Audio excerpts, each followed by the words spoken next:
What if Jesus returned today, but not in the way we expected? What if he arrived in silence, walking through streets like any ordinary person, recognized only by those who had learned to see with their hearts? What if the second coming wasn't a single person, but a collective awakening of Christ consciousness throughout all humanity? What if Jesus returned today, but instead of descending from clouds with trumpets and fanfare, he simply appeared as a homeless man sleeping on a park bench in downtown Seattle? His eyes, if you looked closely enough, held the depth of ancient wells reflecting starlight, but most people hurried past without noticing. The only sign of his divine nature was the way stray dogs gathered around him for warmth, and how even the most hardened passers-by felt an inexplicable urge to smile when they glimpsed his weathered face.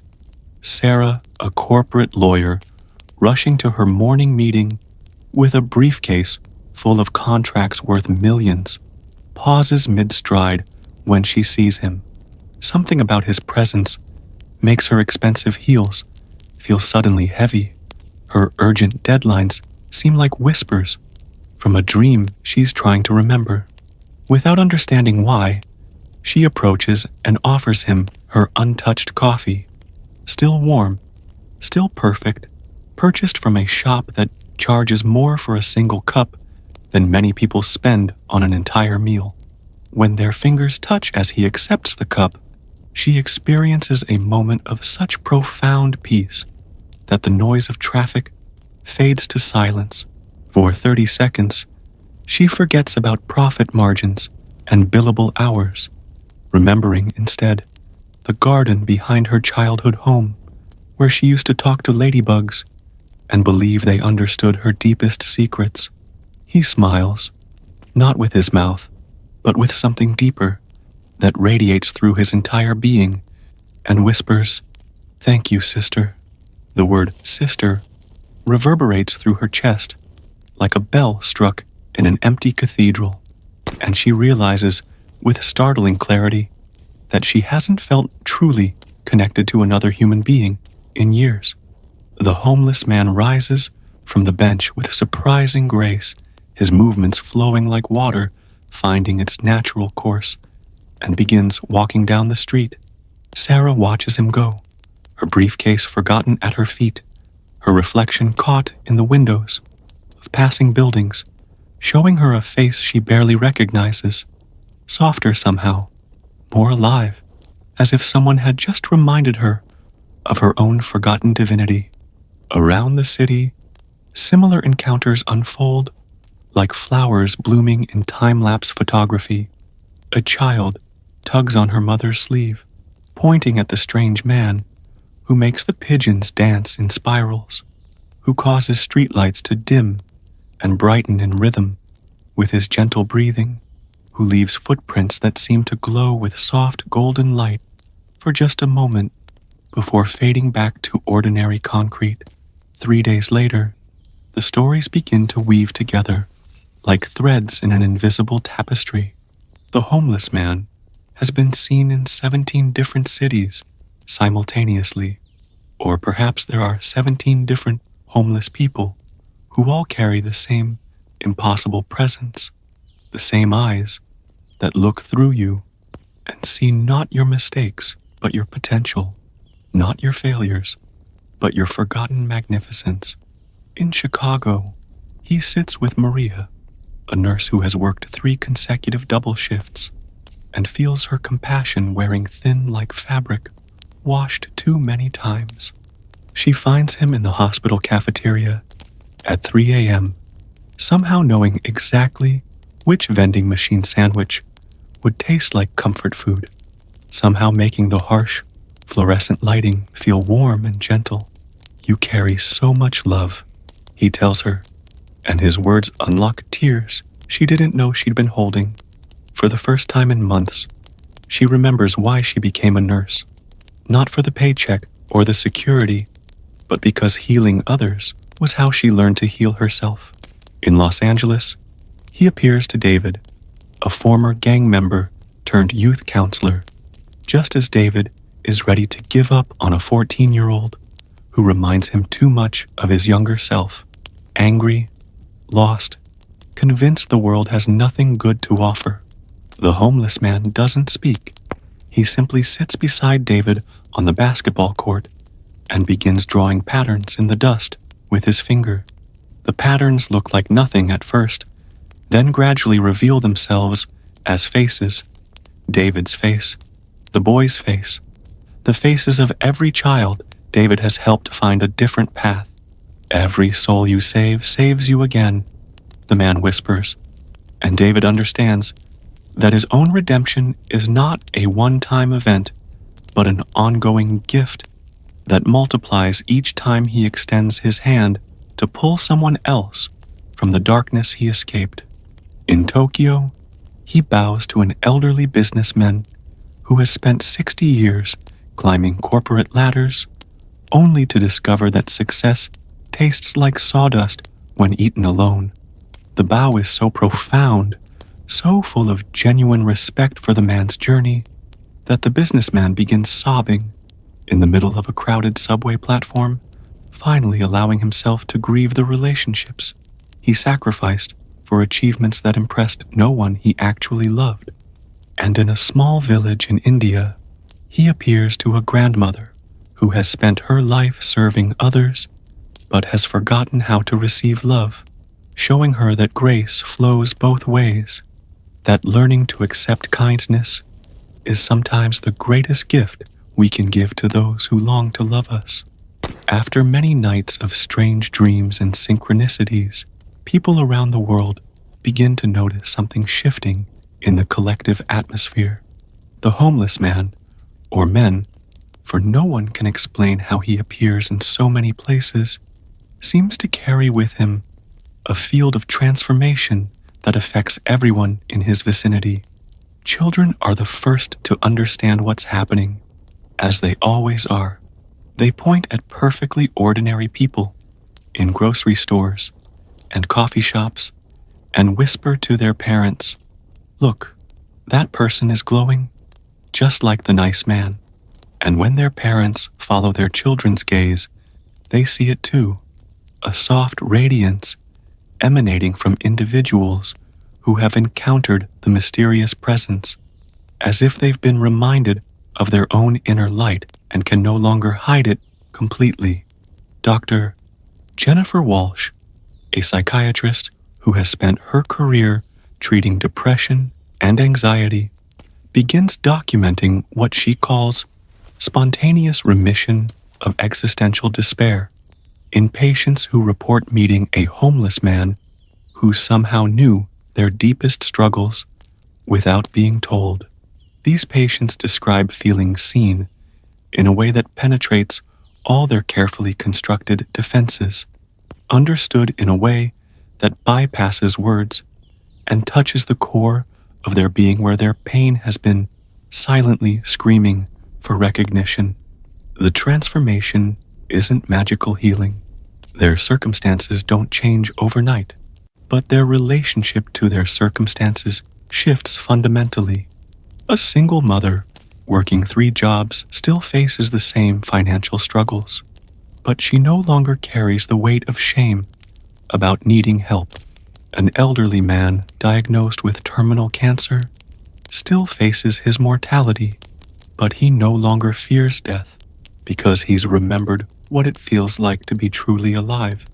A teenager who had been planning suicide suddenly remembers what it felt like to believe in possibility, not because his problems disappeared, but because someone looked at him and saw not a burden or a lost cause, but a beloved child of the universe who simply forgot his own worth for a while.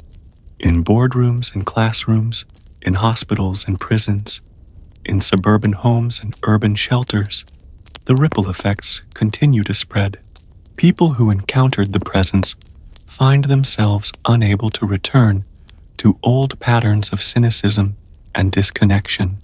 They begin treating colleagues with unusual kindness, listening to their children with unprecedented patience, looking at strangers on the street with curiosity rather than judgment. The change is subtle but undeniable. Like tuning forks struck by the same note, they begin to vibrate at the frequency of love, and their vibration awakens the same frequency in everyone around them. In the first quiet spring after the encounters began, researchers across multiple disciplines struggle to explain what they're observing. Crime rates have dropped in cities where the homeless man has been seen, not through increased law enforcement, but through what sociologists are calling spontaneous community healing. Domestic violence decreases, not because of new policies, but because people are remembering how to see their family members as sacred beings rather than obstacles to their happiness. Addiction recovery rates soar, not because of better treatment programs, but because people are finding the connection they were seeking through substances in the eyes of strangers who look at them without judgment. Dr. Michael Chen, a neurologist studying brain scans of the people who claim to have met the mysterious figure, discovers something unprecedented. Their neural patterns show increased activity in regions associated with compassion and decreased activity in areas linked to fear and aggression. More remarkably, these changes appear to be contagious. Brain scans of people who haven't directly encountered the homeless man, but spend time with those who have show similar shifts. The transformation spreads through social networks like a virus of kindness, jumping from consciousness to consciousness through the simple act of genuine human connection. In schools, teachers report that children who were previously labeled as difficult or disruptive are becoming natural peacemakers and healers within their peer groups. These children seem to carry an innate understanding that everyone's behavior is a cry for love or an expression of love, and they respond to both with the same patient acceptance. Playground conflicts resolve themselves as these children naturally gravitate toward anyone who seems isolated or hurt, their presence somehow dissolving the fear that fuels aggression. Hospitals document faster healing rates and reduced pain medication requirements among patients who have spent time with visitors who radiate what nurses are calling the presence. The effect defies medical explanation, but cannot be denied. It's as if love itself has become a measurable healing force, working through ordinary people who have remembered their extraordinary nature. In nursing homes, elderly residents who had retreated into silence and isolation begin sharing stories and laughter with staff members who suddenly see them not as burdens or patients, but as living libraries of wisdom and experience. The artificial barriers between caregiver and cared for dissolve as everyone recognizes their fundamental equality. Souls helping souls remember their way home to themselves. 100 heartbeats deeper into the transformation, religious leaders across all traditions begin reporting the same phenomenon. Congregants are experiencing direct spiritual connection that transcends doctrine and dogma. In churches, synagogues, mosques, temples, and meditation centers, people describe feeling the living presence of the divine not as an abstract concept, but as a tangible reality breathing through their own hearts. The homeless man has never been seen entering any religious building, yet his influence seems strongest in spaces dedicated to the sacred, as if his presence awakens the dormant holiness that has always resided within these walls. Father Michael, a Catholic priest who has served his parish for 30 years, weeps during Mass as he realizes that the Eucharist he has blessed thousands of times has suddenly become alive in his hands, not changed in substance, but revealed in its true nature as a symbol of the love that connects all beings. His parishioners sense the shift and begin receiving communion not as ritual obligation, but as recognition of their participation in something infinitely greater than their individual lives. Rabbi Sarah discovers that the ancient Hebrew prayers she has recited since childhood are no longer words, but living energies that reshape the atmosphere of her synagogue, creating a field of peace so palpable that even visitors from other faiths feel immediately welcomed into the embrace of the sacred. The separation between clergy and congregation dissolves as everyone recognizes their equal capacity to channel divine love into the world. Imam Abdullah finds that his mosque becomes a sanctuary not just for Muslims, but for anyone seeking refuge from the harsh noise of a world that has forgotten its inherent holiness. Christians, Jews, Buddhists, Hindus, and those who claim no religious affiliation at all find themselves gathering in his prayer hall, drawn by the same magnetic force that pulls iron filings into alignment around a magnet. The differences in their beliefs become less important than their shared recognition that something sacred is moving through their lives, using their various traditions as different languages to speak the same universal truth.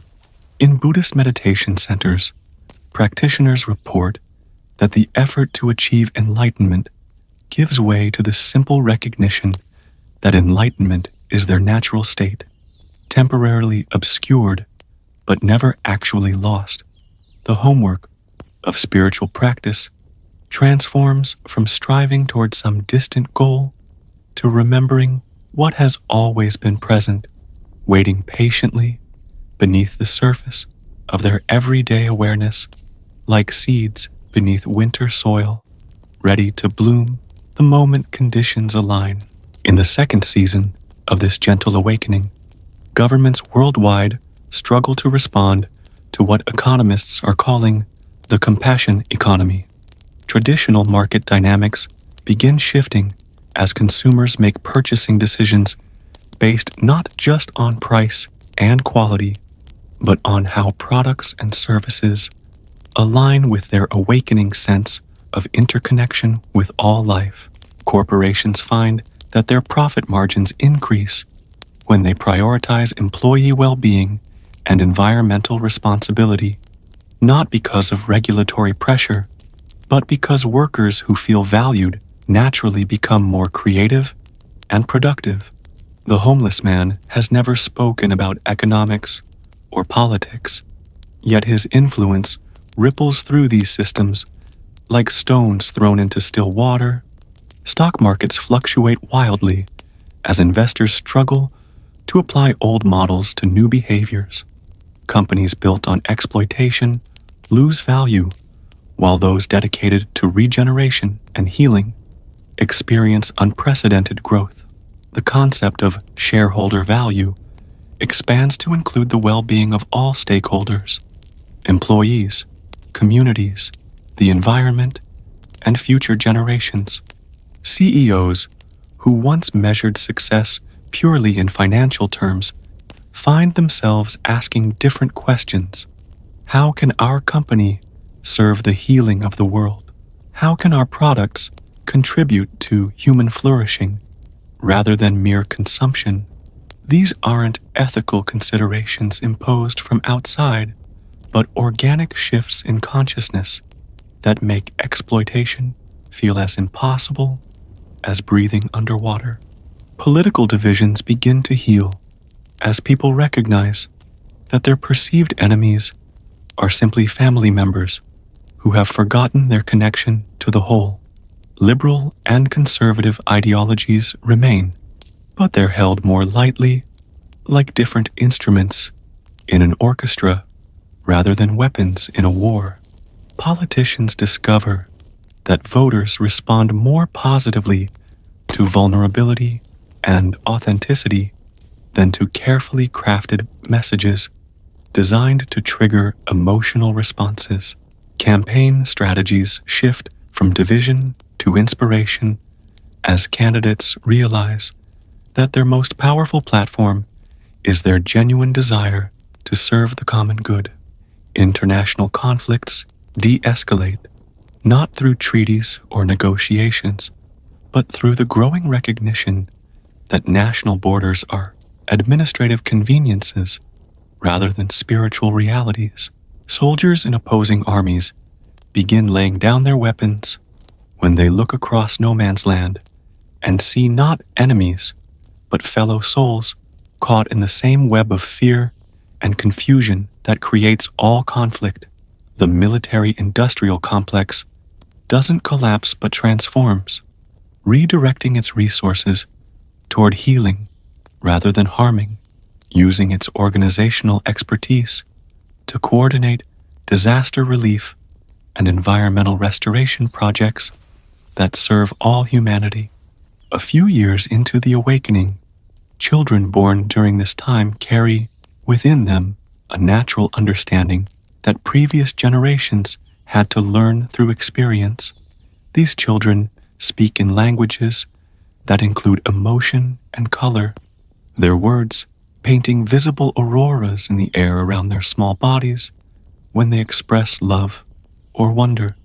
They approach every person they meet with the assumption that everyone is fundamentally good, temporarily confused perhaps, but essentially made of the same light that shines through their own eyes. 5-year-old Emma explains to her kindergarten teacher why the class bully stopped hitting other children. I told him he was beautiful inside, and then he remembered it was true. Her teacher, who had been preparing to recommend counseling for the aggressive child, watches in amazement as her most challenging student becomes her most nurturing, naturally gravitating toward any classmate who seems sad or left out. These children seem to carry within their DNA the memory of humanity's divine nature, never having forgotten what adults spent lifetimes trying to remember. They build with blocks that respond to imagination, creating structures that defy physics but follow the logic of dreams. They paint pictures that heal emotional wounds in anyone who views them. Their artwork channeling frequencies of love that bypass the rational mind and speak directly to the heart. They sing songs that calm storms. Literally, their voices harmonizing with natural forces in ways that meteorologists cannot explain but can no longer deny. Schools transform around these children, becoming gardens where natural wisdom is cultivated rather than factories where information is processed. Teachers discover that their role shifts from instructor to gardener, creating conditions where each child's innate brilliance can unfold according to its own unique patterns. Standardized testing becomes obsolete as educators learn to recognize intelligence in its infinite forms. The child who speaks with animals, the one who sees mathematical equations in flower petals, the one who can heal emotional pain simply by being present with it. The rigid hierarchies between teacher and student dissolve as everyone recognizes that wisdom flows in all directions. A 7-year-old might offer insights about quantum physics that revolutionize scientific understanding, while a physics professor learns about unconditional love from observing how children naturally include everyone in their play. These children become bridges between the old world and the new, translating ancient truths into languages their elders can understand while remaining fluent in the wordless communication of the heart. 7 years after the first reported sighting of the homeless man, scientists make a startling discovery. The transformation isn't being caused by a single individual, but by the awakening of what they term collective Christ consciousness. the remembering of humanity's inherent divine nature that has been dormant within every person since birth. The homeless man, they theorize, was simply the first expression of this awakening, a catalyst that reminded others of their own capacity for unconditional love. Brain imaging technology reveals that the neural patterns associated with compassion, empathy, and spiritual connection are becoming more prevalent across all populations studied, as if humanity is evolving in real time toward its next developmental stage. Dr.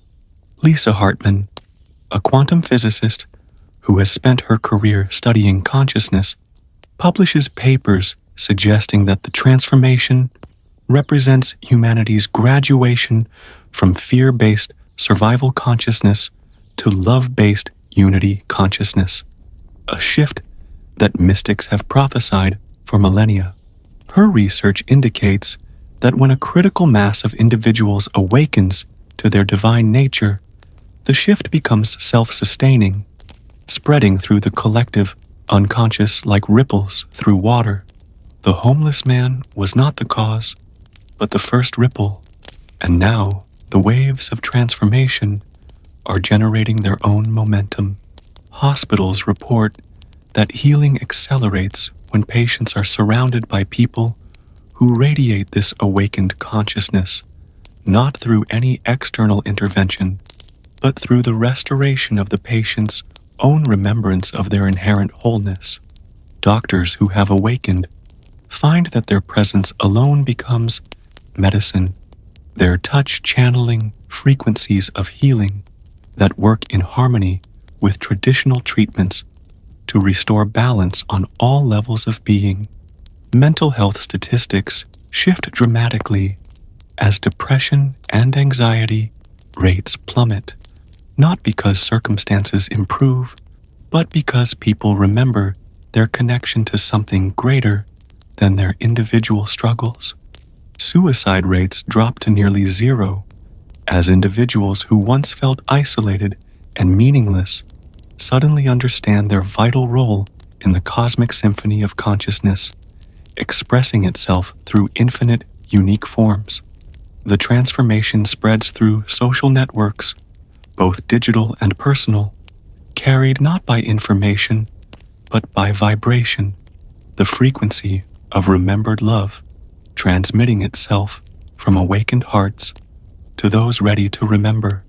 Social media platforms, once dominated by divisive content designed to trigger emotional reactions, become spaces for sharing inspiration and authentic connection as users naturally gravitate toward content that elevates rather than degrades consciousness. In the 10th year of the awakening, the distinction between sacred and secular dissolves completely as people recognize that every activity, every encounter, every moment offers an opportunity to express their divine nature. The homeless man, who some claim to still see walking the streets of various cities, while others insist lives within their own hearts, has become a symbol of humanity's collective remembering rather than an external savior figure. Grocery stores become temples where the simple act of purchasing food becomes a meditation on gratitude and interconnection. Cashiers find themselves naturally blessing each customer, their smiles carrying genuine warmth that transforms mundane transactions into moments of recognition and appreciation. Customers approach checkout lines with patience and kindness, understanding that everyone they encounter is playing their role in the grand choreography of awakened living. Office buildings transform into communities of conscious collaboration where the pursuit of profit evolves into the joy of creative contribution. Meetings begin with moments of silence that align participants with their highest intentions, ensuring that decisions serve not just shareholders, but all stakeholders in the web of life. Competition gives way to cooperation as businesses recognize that success multiplies when shared rather than hoarded. The concept of work-life balance becomes obsolete as the artificial separation between professional and personal identity dissolves, replaced by integrated living where every activity becomes an expression of one's deepest values and gifts. Public transportation becomes mobile meditation, with commuters using travel time for inner reflection or spontaneous conversations with fellow passengers who no longer feel like strangers, but like family members they're meeting for the first time. The anxiety and aggression that once characterized rush hour traffic evaporates as drivers extend courtesy naturally, understanding that the person in the next lane is carrying the same divine essence they recognize within themselves. Road rage becomes impossible when you truly see the sacred in every being sharing the highway of life. Restaurants evolve into gathering places for conscious community, where meals become communion, not just consumption of food, but celebration of the earth's abundance and the hands that prepared it.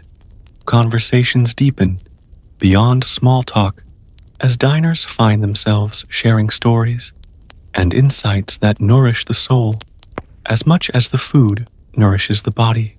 Service workers discover that their jobs transform from mere labor into opportunities for ministry, each interaction a chance to offer the gift of presence and recognition to fellow souls navigating their human experience. 15 years into humanity's awakening, those who remember the world before speak of it as if describing a distant planet they once visited in a dream. The anxiety, competition, and isolation that once seemed like natural human conditions are remembered as symptoms of collective amnesia that lifted gradually, like fog burning off in morning sunlight. Children born during this era listen to these stories with fascination, unable to imagine a world where people felt separate from each other or from the natural world that cradles them. The elderly, who lived through the transformation, have become treasured storytellers whose accounts of the shift are preserved not in books, but in the living memory of communities that gather around them like flowers turning toward the sun. They speak of the moment when they first looked into the eyes of a stranger and saw themselves reflected there, of the day when work stopped feeling like obligation and became expression, of the night when they realized that death was simply another doorway in the endless adventure of consciousness, exploring itself through infinite forms. Healthcare has evolved beyond treating disease to supporting the full flowering of human potential, recognizing that illness often represents disconnection from one's authentic nature, and that healing involves remembering wholeness rather than fixing brokenness. Hospitals have become healing sanctuaries where patients are surrounded not just by medical technology, but by communities of conscious caregivers who understand that love is the most powerful medicine. Doctors work in partnership with their patients' own healing wisdom, supporting natural recovery processes rather than overriding them. The pharmaceutical industry has transformed from symptom suppression to consciousness elevation, developing remedies that work with the body's innate intelligence rather than against it. Education has become the art of awakening rather than the process of information transfer, with schools designed as gardens where each child's unique gifts can unfold naturally. Teachers serve as gardeners of consciousness, creating conditions where wisdom can emerge from within rather than being imposed from without. The rigid separation between subjects dissolves as students discover that mathematics is music, science is poetry, history is the story of consciousness awakening to itself. through diverse cultural expressions, and art is the language through which the soul speaks its deepest truths. Standardized testing has been replaced by celebration of diversity, recognizing that intelligence expresses itself through infinite forms and cannot be measured by any single metric. Each child is honored as a unique expression of divine creativity, carrying gifts that the world needs in their exact form. 20 years after the Gentle Revolution began, humanity has learned to live simultaneously in multiple dimensions of reality. The physical world continues to function with its practical requirements and natural laws, but people now navigate daily life with conscious awareness of the spiritual dimensions that interpenetrate and give meaning to material existence. The homeless man, whether viewed as historical figure or archetypal symbol, represents humanity's capacity to embody divine love while walking in human form. Scientists and mystics work together, no longer seeing science and spirituality as opposing worldviews, but as complementary approaches to understanding the magnificent mystery of existence. Quantum physics converges with ancient wisdom traditions as researchers document the ways consciousness shapes reality at the most fundamental levels. The observer effect is no longer a strange scientific anomaly, but a recognition that awareness and manifestation are inseparably linked in the cosmic dance of creation. Research facilities have become temples of inquiry, where the pursuit of knowledge is understood as a form of worship, a way of celebrating the infinite intelligence that expresses itself through natural laws and spiritual principles alike. Environmental restoration accelerates as humanity remembers its role as caretaker rather than consumer of the Earth's resources. Climate change reverses not through technological fixes alone, but through the shift in consciousness that recognizes the planet as a living being deserving of love and respect.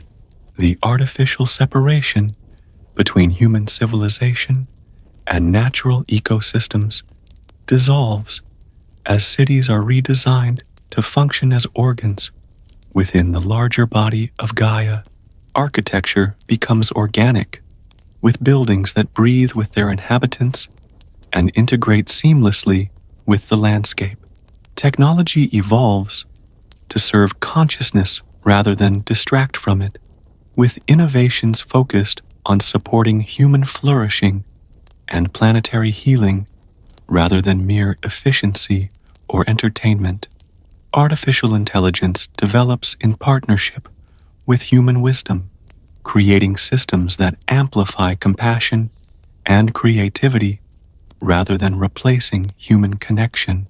The internet transforms from a network of information exchange to a web of conscious communion where souls can meet and collaborate across vast distances while maintaining authentic presence and genuine care.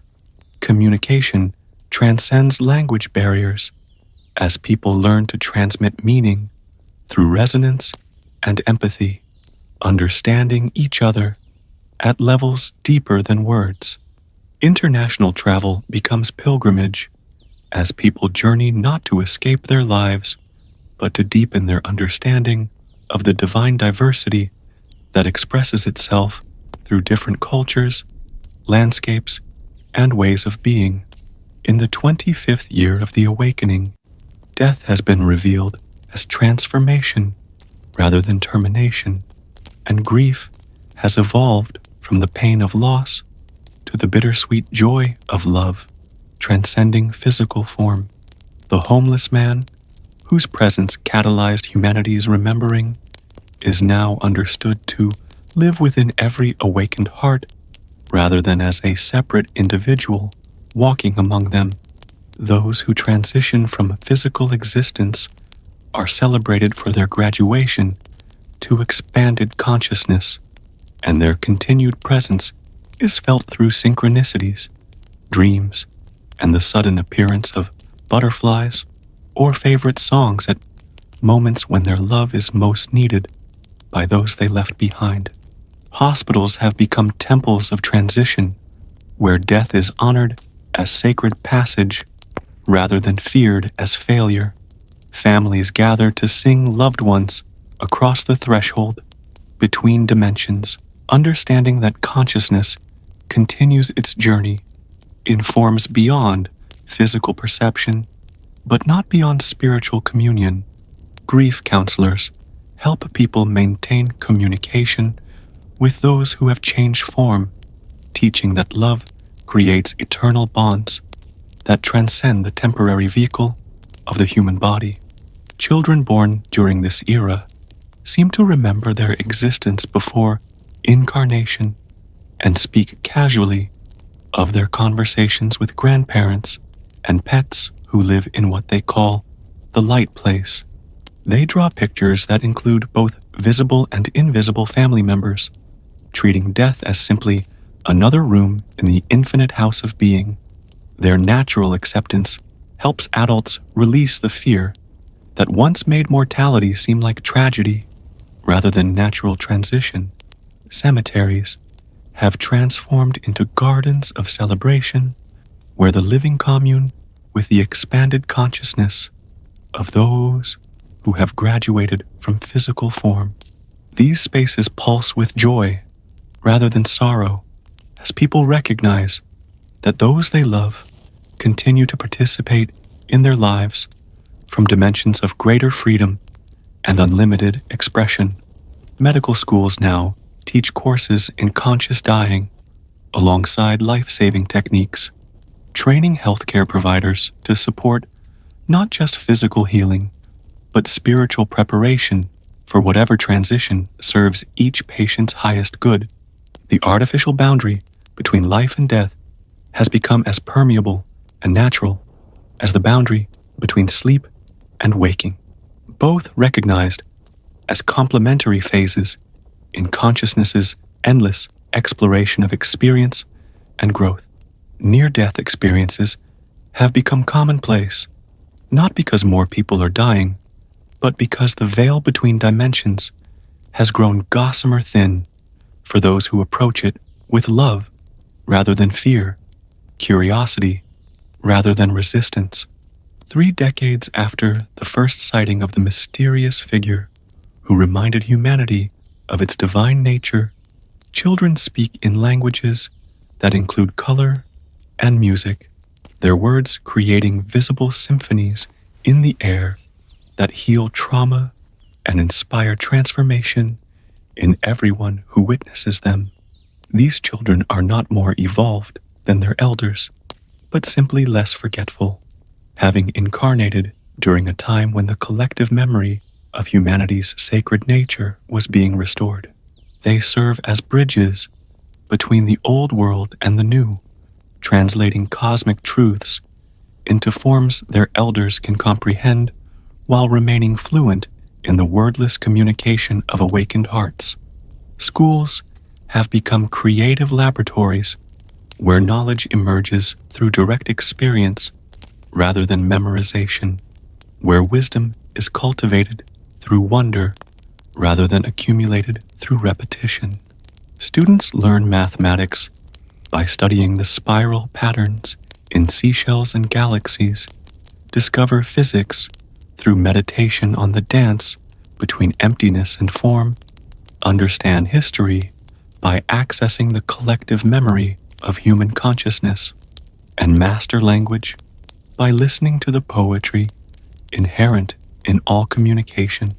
The rigid distinction between teacher and student has dissolved as everyone recognizes that wisdom flows in all directions through the network of awakened awareness.